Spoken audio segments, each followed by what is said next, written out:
We're back. Welcome to another episode of Hold On, I'm Calling My Mom. I'm Hi, Paul. hi, I'm Barb. Every week you cut me off when I'm saying I like know. Do it again. I don't want to cut you off. I'm Paul. All right, go ahead. Start again. Welcome to another week of Hold On, I'm Calling My Mom. Thank you for joining us, everybody. I'm Paul. Hi, all. I'm Barb. There Here we she are. is. Couldn't wait to say hello to everybody. She's just busting at the seams. We're excited. We're happy to have you guys tuning in for another episode. Can't thank you enough for constantly just listening and being here with us every week. It means a lot to us. It really does. Girl, I am tired. I went out, had a nice dinner with Oh, Jordan. did you? Yeah, we had a cute little dinner. I called you when we were leaving. Oh, that's right. We went to the movies. He didn't want to hang with me, so then I started putting on Charlie XCX old like live concert sets, and it was a party for one in the living room. I was just like living my best life, hanging out by Why? myself.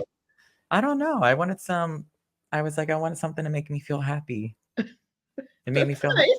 I was just in here by myself, just living my best life. He didn't want to stay up and watch it with me. And I was like, well, I'm going to have my own little concert and I'm going to watch it. My biggest gripe, and I want everybody to pay attention really closely on this because this is going to be some real shit. McDonald's got me fucked up last night because how are you going to send French fries, McFlurries, the Diet Cokes, but you forget nuggets? Oh, no. How do you forget nuggets? Oh, no. Yeah, pissed. Did they come back and give them to you? No, because it's not like a pizza place, it's, like, on DoorDash, but I'm like, the whole meal's centered around the nuggets, like Whole meal centered around those nuggets. right? Gotta have the fries with the nuggets because now you're just having fries with ice cream. Ice cream, I know, and I mean, granted, you can do that, but I need it like a little protein. Yeah. Granted, it's McDonald's, I don't know how much of that is protein anyway, but hey, I want it like a We're gonna nugget. go with it. Yeah, I wanted a nugget, I did. They didn't give me the ranch, so I couldn't Oh even my dip the fries in the ranch, so they're the dry ass French fries. So I was Oh. really disappointed. So maybe that's why I really need to have like a concert and just get my funk out of it. That could really like derail a whole night, to be honest. No nuggets. I And there know. were 20 nuggets. Nothing. But Nope. why didn't you just get the refund and then order them again? Because I kind of took it it was like a blessing from the universe saying like you don't need this shit. So just don't. So I was like, okay. So I started eating some of the fries on the couch and then it got to the point where I was like, why am I even eating these? Like, and I threw them all away. We didn't get the nuggets. I threw out the French fries. We had the McFlurries. So it was a win. A Diet Coke and McFlurries. Yeah, literally a Diet Coke and McFlurries. But yeah, no nuggets. Yeah, That should be illegal. that's disappointing. How do you send a bag of McDonald's with no nuggets? Yeah. I'm telling you, look, they know me there in that drive-through, but I know they surely do. You should say something to your regular guy there. they're getting a little sloppy for me in the way that they're handling things. Just because, and listen, hear me out. Hear me out. We all make mistakes, but I literally went last week in my numerous visits there to get a Diet Coke. I drank it right when I got home. It was just a regular Dr. Pepper. The audacity. Really? Yeah. It was a Dr. Pepper. So that was just really earth-shattering. And then now to have the So you nuggets. didn't sip it before as soon as you got it? You waited till you got home? Yeah, because I wanted to have it with my meal and I was excited to like sit, have my drink, my meal, the TV on. That's like that's on my joy list. That's on my joy list of doing that. That's And right. yeah, didn't work out. Wow. I know. So I was really disappointed about that. That is disappointing, especially since you're on, like, first name basis there. Yeah, you would have thought that they see my name. They're like, hey, this is the boy that comes in every day for a Diet Coke through the drive-thru. But I do want to say while we're doing this is I feel the need to give Jordan a nice acknowledgement and tell him how much I love him if he listens to this, which he will, but it might not. Why? Because sometimes I feel like I'm a little bitchy sometimes. Really? I feel like I can be a little critical sometimes and certain things like the other night he was in the bathroom and I've told him like I can't even count how many times I'm like, if I'm in the bathroom and I'm doing like my bedtime routine, I'm washing my face, I'm brushing my teeth. I just would please prefer if you don't come in here. And every night he comes up right behind me and starts brushing his teeth as he's behind me. And I feel somebody just like, and I know he doesn't mean any harm by that, but that just like, oh my gosh, like it makes me like, I'm just gonna like get out and let you do it then. But it's just little things that I catch myself as being, the perfectionist gay Virgo that I am, that like, I just felt like sometimes I find the little things that are nitpicky that are really not that big of a deal, and I kind of fixate on them as opposed to like appreciating the really great things. And I do tell him how much I love him and how much he means to me, but I felt like something lately made me feel like I'm just like Do we want to discuss what that was? yeah, like it'll be like, oh, if he leaves like a glass of water out, we probably just need to You can cut that out. That's kind of a little private. Girl, that's where we draw the line at. Okay. It makes me think of the little kid version of me when I get like that. It's like the little bitchy sassy, like I just am like, should we play that? Should we clip in that little sassy part of you who literally told me to shut up? yeah, that's what it makes me feel sometimes, where I'm like, he was on the phone one time and I asked him a question and he literally put the phone down and said, Mom, what'd you say? how are you gonna recite my shit? You don't even know it. What did you say? Mom, shut up or something? I was on the phone with my grandmother, Ma. That's my mom's mom. And I said, Ma, can you hold on? I gotta talk to mommy. And then I put down the phone and I go, Mom, be quiet. Yeah. And then you're like, is that? And then you're like, that's not nice. And I was like, okay, sorry. Yeah. Mom, I have to call mommy. Hold on. Mom, be quiet. Oh, is that nice? All right, sorry. But it was, okay, sorry. With my little lisp. With the little lisp, the eye roll, the little sass. Yeah. So there you go. The little sash you had. Girl, I still got it in me. It's important to acknowledge how supportive and how sweet and kind to me. I'm not going to tell him I'm putting this in here, but I want him to listen, and I want to see, one, how long it takes for him to listen to my episodes, two, to see if he actually listens to it, and three, I just want him to know that I do love him a lot and he means so much to me. Oh, that's cute. I am working every day on growing to be a more understanding adult who's in touch with my emotions and being mindful about how I navigate that. Well, it's a good thing today that we're talking about changes and growth, because I think, as you know, that's something that we're trying to do in our day-to-day, about the high expectations of these pressures we put on ourselves with like, we got to lose weight, we got to do this, we got to be better at that, we got to do this. And with New Year's approaching, the holidays are here, we thought, what a better way to talk about these societal pressures of the significance of New Year's Day. For whatever reason, we're saying we're going to do this all year, and then come January 1st. January 1st, that's it. That's it. We're changing our whole life in 24 hours. Yeah, that's it. That's literally 24 hours from December 31st to January 1st. 24 hours. We're going to reset our whole lives. So today we are going to have on Dr. Terri Bly. She is a clinical psychologist, has worked with many, many people on the power of like setting realistic expectations in your life and what the significance of New Year's means, why we feel so much pressure around it, why we don't necessarily need to wait until January 1st to magically do this. I think it's a hot topic that many people can relate to and understand that around this time of year, for whatever reason, we start going into panic mode. Me and you, we were just talking about this the other day. You were spiraling. Yeah. So I was like, Dr. Terri Bly, we need you on.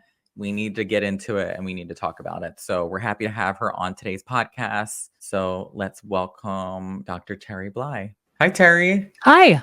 This is my mom, Barb. Hi, how nice are to meet you. We are happy to have you on. the pressures of New Year's resolutions. I think for myself, my own personal things, it's like, I come back from after New Year's and I'm like, I'm going to be gluten free, vegan, non dairy, no added sugars, no alcohol. And I'm like, bitch, who do you think you are doing that? Like, that is just like so unrealistic. And I'm like, my mom has always been like honest with me where I have these very high expectations in life. I will set them up so drastically high that like it's kind of crazy, but the inevitable is that you're not going to accomplish all of those things. So, as my mom and I were talking, she's like, I want to lose 20 pounds. I'm like, I want to do this. You need to come on today to talk some sense into us and let us know, like, everybody's in this together, and the pressures of New Year's resolutions could either be detrimental or maybe they can be beneficial. Well, I think we all, I mean, the upside or the good parts of this, the healthy parts of this is that I think we do live in a culture that has what's called a growth mindset. Like I do think we tend to recognize that we have areas that we can improve, that we're not doing everything perfect, that we could be healthier, we could be, trying new things, taking new risks, whatever. And I think that is a good thing, that we have this expectation on ourselves that we're never done improving, we're never done developing new strengths or new hobbies and all of that. So I think that's where that comes from. It's just a cultural norm of growth. And so that part I think is great. It's the timer. It's the arbitrary, here's the date where you're going to put in all of like your should list, which I think is where we kind of go wrong. Is pulling out the list of shoulds isn't the same thing as a growth mindset. Like having like, I should lose weight, or I should go to the gym, or I should eat healthier. That's not the same thing as really identifying where are the things where I want to grow, and what are the things that are motivating me to make changes, and how do these changes get me closer to where I want to go in life, or who I want to be in my life. I feel like instead we do this, New Year's resolution needs to be the should list. And that is at the heart of why I think it goes off the rails. We don't have a conversation around why. Why would you change? What's in it for you? And we also don't recognize that we're not really programmed for making big changes. And New Year's resolutions, in order for them to be kind of sexy, they're supposed to be big. And we don't do big as animals, as humans, whatever. We aren't wired for that. And so we're kind of doomed to fail if our resolution is to do something that's hugely different from where we're at right now. That's really powerful what you just said. The should is different than the growth. The growth mindset doesn't mean I deploy this list of shoulds on myself. So a growth mindset, I guess, would kind of be more like a realistic approach, right? Like, or something that you see long term that is kind of obtainable. Yeah. Growth is the idea that it's a path. It's not a leap. A growth mindset is, I would like to focus on my health. I don't know as I've been doing enough of that. I've been prioritizing my kids' health or, other things. And I'm recognizing that now is the time that I want to focus on my health. So that's a growth mindset. Here's an area where I can grow, where I see opportunity for improvement. That's different from, I know I need to get to the gym. So my New Year's resolution is I'm going to go from 0 days of going to the gym to 7 days a week going to the gym, because that's what I should do. I read in some article in some magazine that you're supposed to exercise 5 hours a week. So that's what I'm going to do, because that's what I should do. That's not really a growth mindset. Right. Going from 0 to even that is an extreme. Yeah. Yeah. It doesn't recognize just the realistic piece of human behavior. And I think that's really important. I mean, you just kind of shifted my perspective by just saying that. I know. Like, I was like, damn, who knew Terri's 5 minutes in, and she's already like, you're done. That's a wrap. Yeah. Thanks for showing up. Anytime. Well, because I do agree with you. I think it's like, I'm a very all in or nothing person. My mom knows this. Like, I'm going to work out, and I'm going to cut this out, and I'm not going to drink for 30 days, and I'm going to cut out fast food. And very extremist. So I'm trying in my own personal life, trying to find like balance. So like when this time starts trickling around of the year, it's kind of like that added pressure where it's like, well, what should I be doing? Because everybody's doing something, right? You need to start in the new year, and you need to find something that you don't like about yourself or you want to work on yourself and change that. And I think many people, just even when I talk to around this time of the year, they're like, yeah, January, I'm going to keep eating like shit. January 1st is coming around and it's. When we set an arbitrary date, whether it's our birthday or New Year's or, the beginning of next month, I'll start my diet, the Mhm. first of this next month, we're completely ignoring what we know about how we make change. It's taking everything we know from psychology research basically and throwing it out the window, which is why it doesn't work. Is we know how people make change. This isn't an unknown quantity, but we ignore it when we set these arbitrary dates. And I always tell people that if your goal is to eat different, but up to the day that you've made that, like if you're going to start eating different on January 1st, but you notice the week before you're like eating everything that isn't nailed down, that means you're not ready to make the change. That's your cue. That's not a good resolution. You're not ready because you're getting this kind of desperation mindset around it. And that's not going to stop come some arbitrary date. I read a study and it says New Year's resolutions have notoriously slim success rate, with 91% of people on average failing to turn their resolutions into permanent habits. Yep. 91% is a lot. And I think that has a lot to do with trying to make changes that are way too big and not having a really clear understanding of why. And this is the part I always like to spend time talking with people about. Like if it's my clients who want to make a big change, you have to be so clear with yourself on why it's important to you. So it can't be because my doctor told me to. It's not because I know I should. It can't be like, well, my friends are doing it, and so why not? You have to be so clear on what is meaningful about this change. And I also think that it shouldn't, if it's coming from a place of shame, I hate my body, I want to lose weight, we also don't do well with change when it's coming from that place of shame. If I were going to talk to people about what to think through really clearly before making a change, it's starting with what value do I have that this aligns with? And I know values are kind of a little psychobabble cliche term, but it's also a really great concept to keep in mind. Like when I think about the kind of person I want to be, or that I like to think of myself as now, how does this align with it? Because I want to be able to, when change gets hard, when we're going through those, like, I really would give anything for, pack of Oreos, but I was trying to cut down on sugar. We need to be able to say, what is meaningful to me about giving up sugar? Why am I doing it? And what makes that important when it comes to the kind of person I want to be and the future I want to have for myself? Because that's when we have to go to that moment, and it has to be powerful enough to override the pain of not having your pack of Oreos. Those damn Oreos, I'm telling you, they're They tempting. are, They're tempting. So Terri, if like anybody right now is kind of like me or my mom, and we're like, maybe we've done this merry-go-round before where we know we've set up for failure.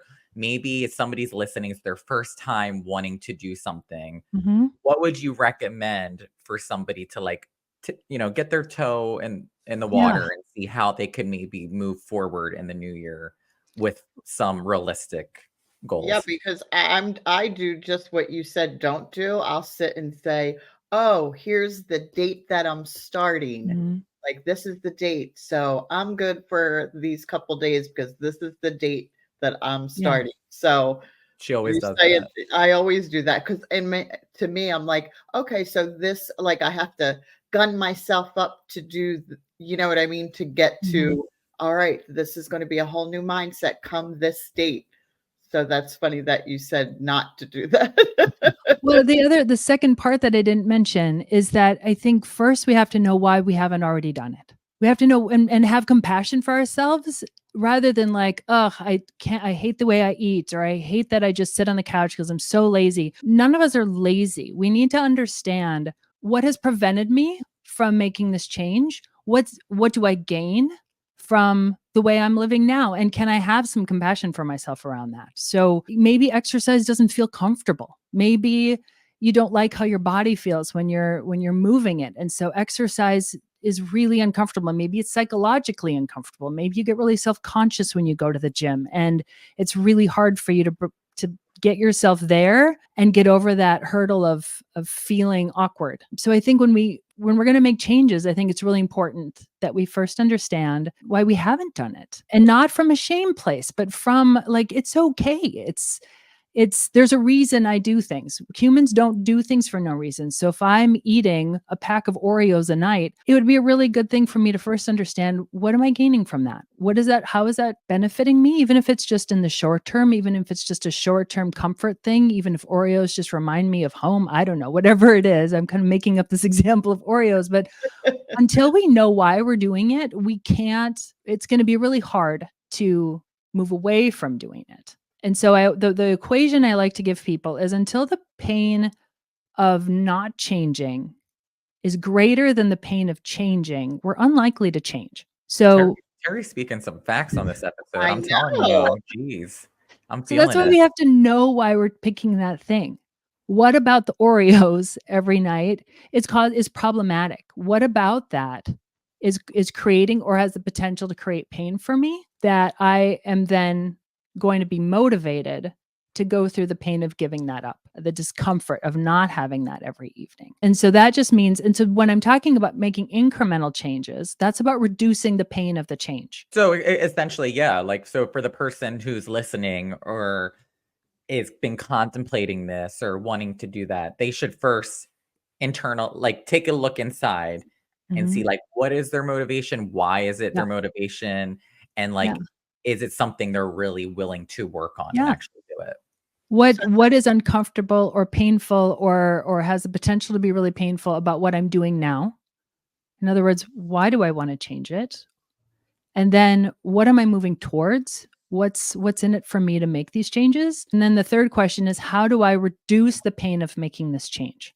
And so that's why when I'm talking about exercise, I used to work with gastric bypass surgery patients and do like support groups afterwards for people who want to like sustain the changes that they're making. And I always talk about, make the changes incremental. So if you're not somebody who's been to the gym, which is a lot of people's New Year's resolutions, that's why gym memberships explode on January 1st. A lot of people are like, I'm going to go to the gym. Well, if you haven't been to the gym for years or ever, I always recommend first just get in the habit of putting on your, like, figure out when you would go to the gym and get in the habit of getting up and putting, if it's in the morning, get up and just put your gym clothes on and do that. And then if you decide you want to go, cool, but set the goal as just getting up and putting on your gym clothes. And then maybe go for a walk around your block and then do that a couple days a week. And then maybe just go to the gym, go to the locker room and have that be your goal. If you decide, well, while I'm here, I might as well exercise. Okay, but don't make that your goal. Make your goal just getting there, just driving there. And then if you get there, you can stay, but you can also just go home and you've hit your goal. So make those goals incremental so that the pain is minimal. That's kind of like, for me, I mean, I was envisioning myself while you were talking, like going to the gym, and maybe it wasn't like the best workout that I did. And I'd be like, oh, well, that's just like to the garbage now, because right. it wasn't a good workout and I didn't do it. But like what you're saying is like, you got your shoes on, you were there, you Yeah, did it. Like you did it. actually were a part of that Mhm. journey doing it, because I Right. think we No get matter so what, right. No matter what workout you got from it, you set a got goal there. to get Yeah. there. You made your goal and you're going to feel good about that. And you're going to feel that sense of accomplishment. And that's motivating. Like, well, if I got there every day, like I drove there and I drove home every day, of course I can go in and I can go in and I can do 5 minutes on a treadmill. I know I can do that. You do that for a while and you're like, I have got this. And you always give yourself permission to do more, but your sense of accomplishment comes from that smaller goal that you've set for yourself. Because if you go for an hour, if you're like, oh, I'm going for an hour, I'm just going to stay, I'm just going to like white knuckle it through. That's a Right. lot of pain for someone who, if you haven't been to the gym and you're like, I'm going to be on that treadmill for an hour, you're going to be miserable. Right. Yeah. And we don't voluntarily do things that make us It's miserable. Yeah. Right. There's no satisfaction out of it. No. Yeah. We No. just don't. And so many of these New Year's resolutions are so drastic that they make us miserable.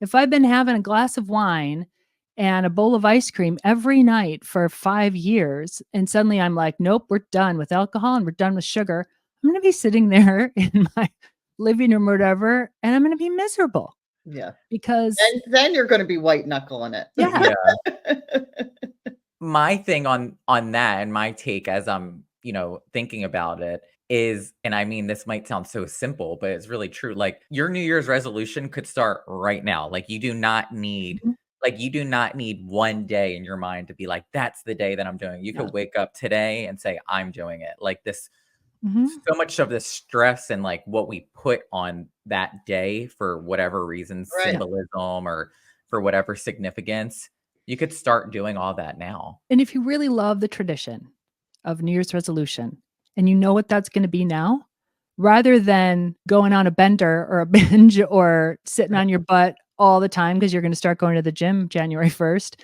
Right. I think it's probably you're more likely to be successful if you start doing some of those incremental things and warming yourself up to the idea.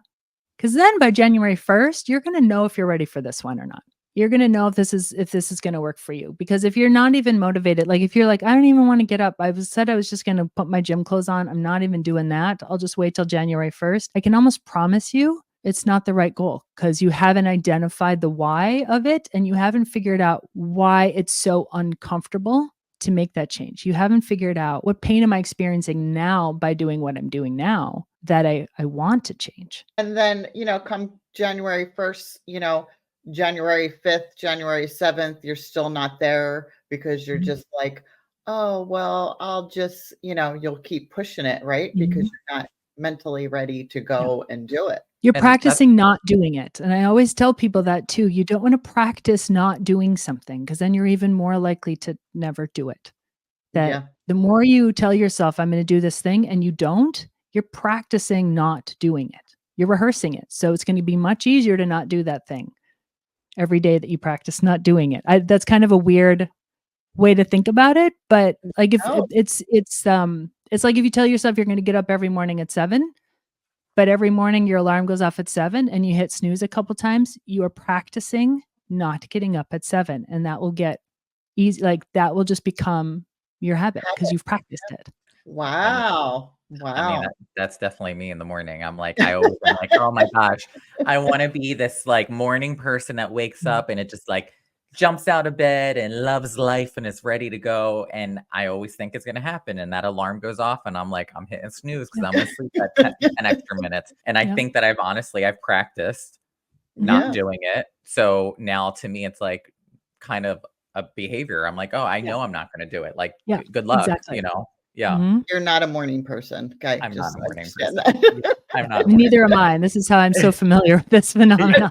Me neither. So that's Yeah. why I'm like, Yeah, I don't know if that's a I nature versus taught you nurture. that. Yeah. Yes. I mean, Terry, if somebody, say they, are trying this out and they quote unquote fail, Mhm. they're already, like my mom said, a weekend and they're like, ugh, that's it. I'm gonna lose. Or, I do Yeah. that very much on myself. The high expectations also comes with the very Mhm. severe intrusive thoughts and narrative that we create where you're a failure, you're a loser, you didn't do this, you're never going to make it. What do you say to people who are going to have the Yeah. challenges and the hurdles to overcome during this journey of getting there? So when I give my clients homework after a session, I always tell them if you don't do this thing that you and I have both said would be, it's because it's usually a change, right? That's usually their homework is try this thing that's different. I always tell them if you don't do it, I want you to just write down some thoughts as to why you didn't, because that's just as good of information as why you did make the change or what happened when you made the change. But if you get to the point where like, oh, this is where, Terry and I agreed I was going to do this thing, I'm not doing it. Ask yourself, okay, so what's going on with me right now? Because here's an opportunity, like it's just as good of information. You're learning something about yourself. Mhm. If your conclusion is that you're a failure, it's not a great lesson to take away from it because it's also not true. There's something in the way. There's something you haven't identified that you still need to work through, or you picked a goal that has too much pain, or you picked something that doesn't where the way you're doing it now is still too comfortable, or it's still working for you in some way, it's still serving you in some way that the new thing doesn't feel compelling enough. So it's information and it doesn't mean you've failed. It means there's still some steps to take and some things to learn about yourself first before you're ready to do that thing. And that's okay. And I always tell people have some compassion for yourself because if you beat yourself up for not doing it, you're not going to get yourself any closer to Right. making those changes. Literally beating yourself down to Yeah. not make those Yep. changes. Well, because so many people, I think, including myself, you know, they kind of make a mistake and they're like, oh, that's it. It's just, it's a lost cause already. I'll see you next January. You know, Yeah, that'll be right. my new goal again. I'll pick this back up. I think from what you're saying and my own experience, I think it's like consistency. It's like you just making every day that little effort. Maybe you're not going to give it always 100% because we're humans and that's just Mhm. not sometimes in our capacity. But like actively working on it each and every day is going to get where you want to be at some point. Well, Yeah. and change doesn't look whichever way. It's not a straight line up. We Yeah. don't like it's never they're always, it's more like it's more like these like loops. We make changes in these like swirly loops and that's how we move forward. It's never a straight line.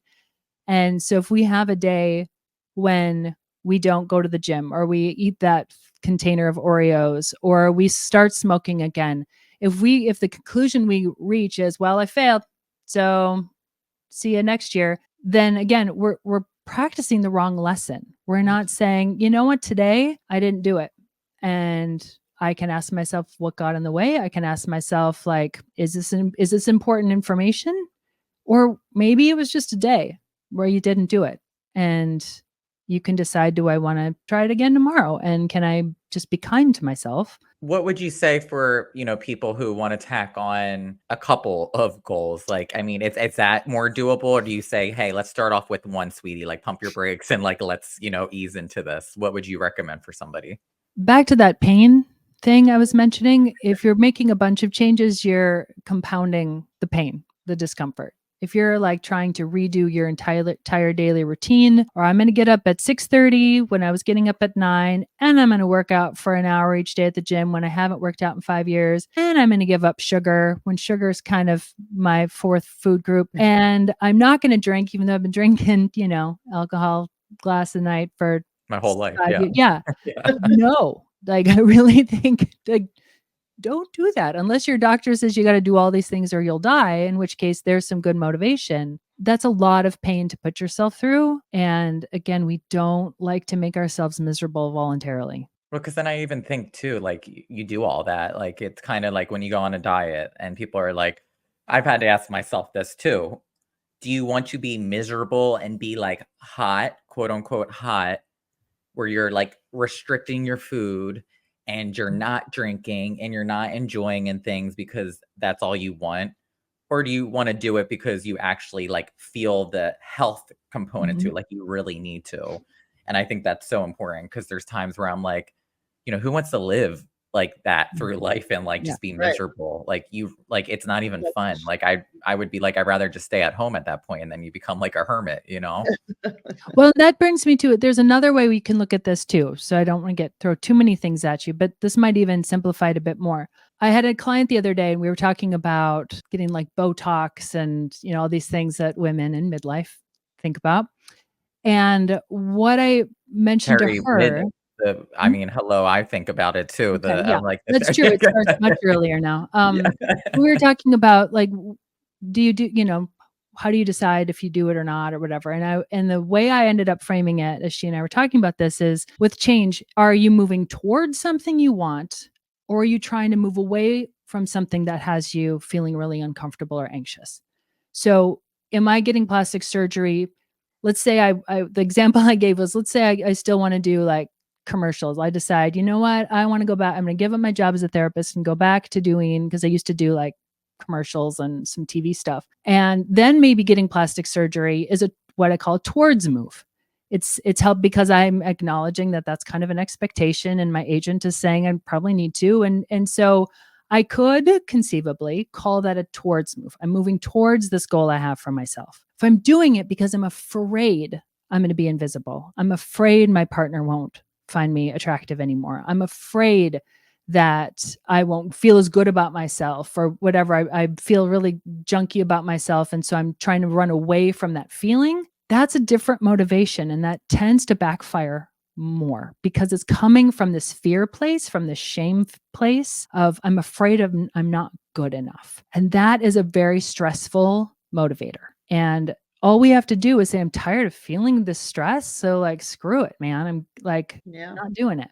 And in Yeah. some ways, that kind of giving up on a resolution is kind of a healthy one, because we're saying I'm tired of using feeling bad about myself to motivate change. Versus if I'm moving towards something, that's energizing. That feels different in our bodies to be making change, because we're moving towards something we really want versus away from something we're afraid of. Whereas like, if going back to the plastic surgery example now, if we're running away from something, then you get one procedure done, but now do my lips look off? Oh God, now I need to worry about that. Shoot, I've got to make that change. And now look Yeah. at my hair, and maybe I need to get so it doesn't, because it's coming from this fear place.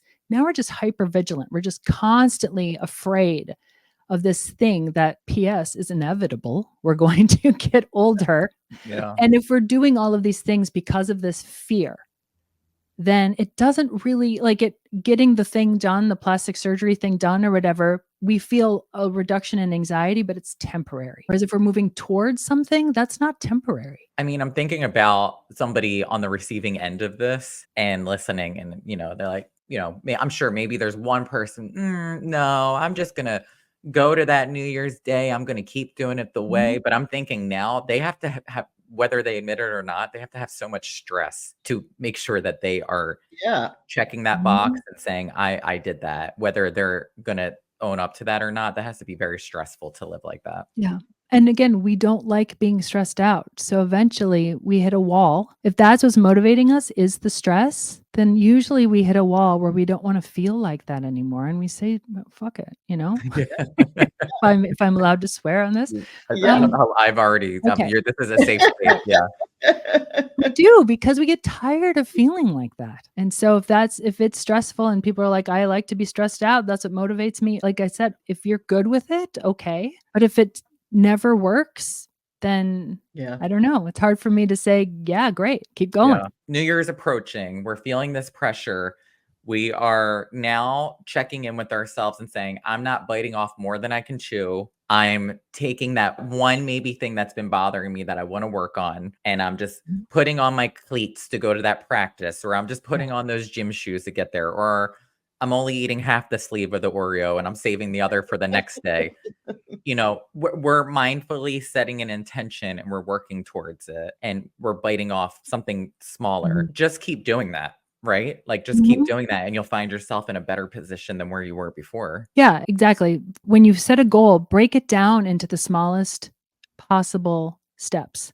That's the best way to make any changes, is break it down. So if you're going to make a New Year's resolution, rather than saying starting January 1st, I'm going to the gym 6 days a week, say, you know what, starting January 1st, I'm putting on my gym shoes. And you don't have to tell people that that's you could say my New Year's resolution is like take better care of my body. And they don't need to know all the details. They don't need to know that all you're doing for the first week is putting your shoes on.